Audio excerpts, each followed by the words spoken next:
2026 തുടങ്ങിയിട്ട് ഇപ്പോൾ 4 മാസം ആവാൻ പോകുന്നുള്ളൂ.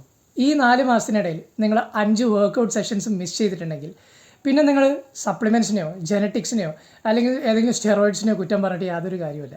വർക്കൗട്ട് സെഷൻസ് മിസ്സാക്കുന്ന അത്ര ലാഘവത്തോടു കൂടി എടുക്കാൻ പറ്റുന്ന കാര്യമല്ല. You can miss training sessions as if it's nothing. Okay, നിങ്ങൾ ആദ്യം കൺസിസ്റ്റൻ്റായിട്ട് ട്രെയിൻ ചെയ്യാൻ പഠിക്കുക.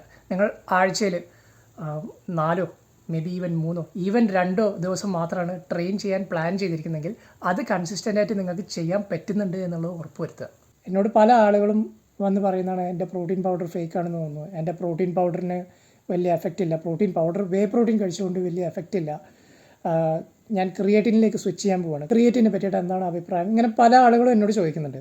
ഇവരോട് എല്ലാവരോടും ട്രെയിനിങ്ങിനെ പറ്റി ചോദിച്ചു കഴിഞ്ഞാൽ ഇവർ പറയുന്നത് ഒരേ ആൻസറാണ്. ഞാൻ 2 മാസം മുമ്പ് ജിമ്മ് നിർത്തി, 3 മാസം മുമ്പ് ജിമ്മ് നിർത്തി, ഇനി തുടങ്ങണം. ആദ്യം കൺസിസ്റ്റൻ്റായിട്ട് ജിം ഹിറ്റ് ചെയ്യാൻ പഠിക്കും ബ്രോ. ആദ്യം കൺസിസ്റ്റൻ്റായിട്ട് വർക്കൗട്ട് ചെയ്യാൻ പഠിക്കും.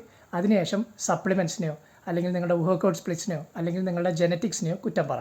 എനിക്ക് ലിറ്ററലി 3-4 മാസമായിട്ട് വല്ല ജിമ്മ് പോലും ഹിറ്റ് ചെയ്യാണ്ട പല BCAAസിൻ്റെയോ അല്ലെങ്കിൽ ഫാറ്റ് ബേണേഴ്സിൻ്റെയോ ടെസ്റ്റോസ്റ്ററോൺ ബൂസ്റ്റേഴ്സിൻ്റെയോ ഒക്കെ കുപ്പി കൊണ്ടുവന്നിട്ട് ഇത് ബെറ്ററാണോ ബ്രോ, ഈ സപ്ലിമെൻറ്റ് എങ്ങനെയാണ് ബ്രോ എന്ന് ചോദിക്കുന്ന ആളുകളെ അറിയാം. അതുകൊണ്ടാണ് പറയുന്നത്. So consistency matters above all. ആദ്യം ജിമ്മ് കറക്റ്റായിട്ട് ഹിറ്റ് ചെയ്യാൻ ശ്രമിക്കുക. Okay, piece.